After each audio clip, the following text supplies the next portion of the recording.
Father Peter fan. We all are. Yeah. Yeah. God bless you. Later. You yeah. So I remember meeting Father Peter, I think in the early 1990s, when he and Marty Waldman met me and told me about the vision of TJC2. And then we met again. I met him in several charismatic meetings, but it was only with the Roman Catholic Messianic Jewish Dialogue group. He and others invited me to join that group just after it had started. It started in around 2000. I think I joined it in 2002 or 3. And I was privileged to be the co-chair with Father Peter and also Lisa Loden of the Roman Catholic Messianic Jewish Dialogue group.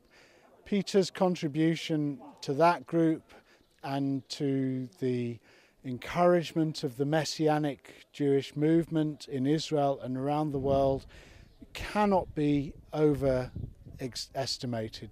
He has given us so much. I see him very much as a friend and a colleague, but in many ways also a spiritual father in helping the Messianic movement mature both spiritually and theologically, and of course ecumenically. My fond memories of Father Peter are travelling around various places with him. He seemed to be travelling all the time, and he invited me to meet the Bishop of Lyon with him, and then we went to the Réunion de Prière, and just all the friends he had all over the world.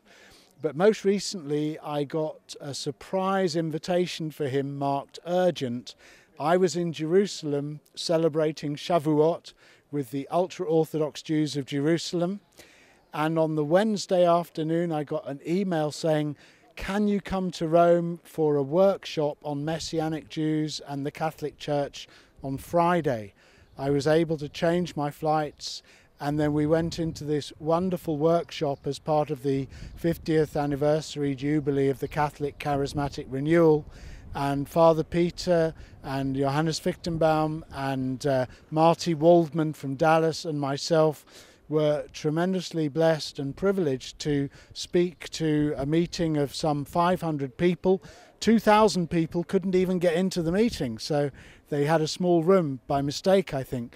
But we were able to share what God is doing in bringing Messianic Jews and Catholics together. And at the end we had a standing ovation. They said that the translators were in tears as they were translating our session. And I really felt that through Father Peter's vision and work and theological passion and vision, he has brought Messianic Jews to the table in a public way in the Catholic Church through the renewal movements of the Catholic Church and the ecumenicals. So we were privileged to meet with the Pope and to sit in front of 50,000 people in the Circus Maximus for the charismatic celebration. Father Cantalamessa preached and mentioned Messianic Jews, and we were acknowledged by Pope Francis. So just being with Father Peter on this occasion was such a high point in my life, and I think in the way that God is moving in the Catholic Church especially, to bring an awareness of the eschatological significance, the eschatological sign that is the re-emergence of Jewish believers in Yeshua, not just in the traditional mainstream churches, but through the Messianic movement as well. So I bless God for the memory of Father Peter, and in Hebrew we say, Yehi Ratzon Livracha Zikaron, may his memory be for a blessing to us, and I'm sure it will be for many years to come. God bless you.